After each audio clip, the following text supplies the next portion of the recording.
Ballyhoo Bay by Judy Sierra, illustrated by Derek Anderson.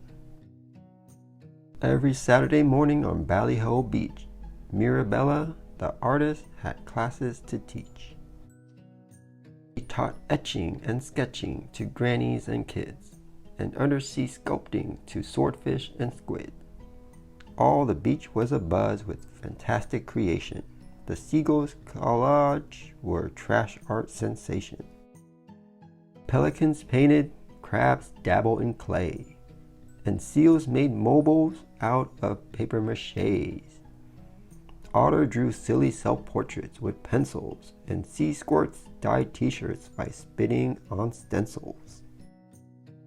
Mirabella was planning a special event on the first day of June in an elegant tent.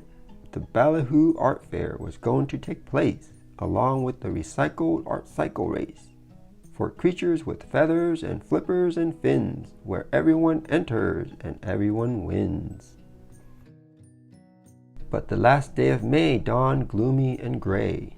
Chilly winds whipped the waters of Ballyhoo Bay, and bales of barbed wires appeared on the sand, with a signpost announcing a dastardly plan.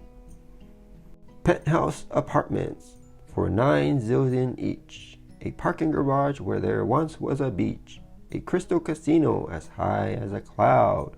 P.S. No children or wildlife allowed. Meet us this evening at Ballyhoo Hall to vote for a plan that enriches us all. A great wave of sorrow swept over the crowd. Not one of them dare speak their feelings aloud. Clams shut their shell, seagulls folded their wings, and they all headed homeward to pack up their things.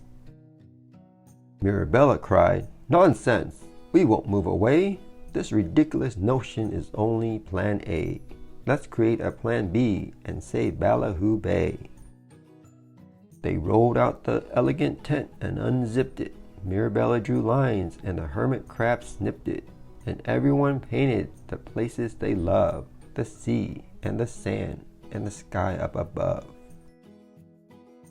Then they hoisted their banners toward Ballyhoo Hall. Some flew there, some fluttered, and some had to crawl. Some skipped and some scuttled. Some slid on their fannies. Some rode in big tanks pulled by kids and their grannies. The builders were flustered. They gasped, "How absurd! A child cannot vote, or a fish, or a bird. We will never allow this to happen," they sputtered. The town council huddled. They murmured, they muttered. The kids in a chorus cried, "Look at Plan B, which is friendly and fun and fantastic and free. It's an idea so simple you'll all shout, 'Gee whiz, why don't we leave the beach just as it is?'" Then the grannies declare, "We think that Ballyhoo Bay is for everyone, not just for those who can pay. Now, whose heart is so shriveled they vote for Plan A?" "Ahem," coughed the mayor. "The council will note that Plan A does not seem to get even one vote. So, who votes for Plan B?" Upward shot every paw, every tentacle, hand, wing, antenna, and claw. Even the builder guide had to say yes. So they drove to the beach and they cleaned up their mess. And the art fair next day was a smashing success. There was wet art and dry art and high in the sky art, and folks stood in line just to trade art and buy art. The art cycle raced through the surf and the dunes, some on wheels, some on wings, some on puffy pontoons.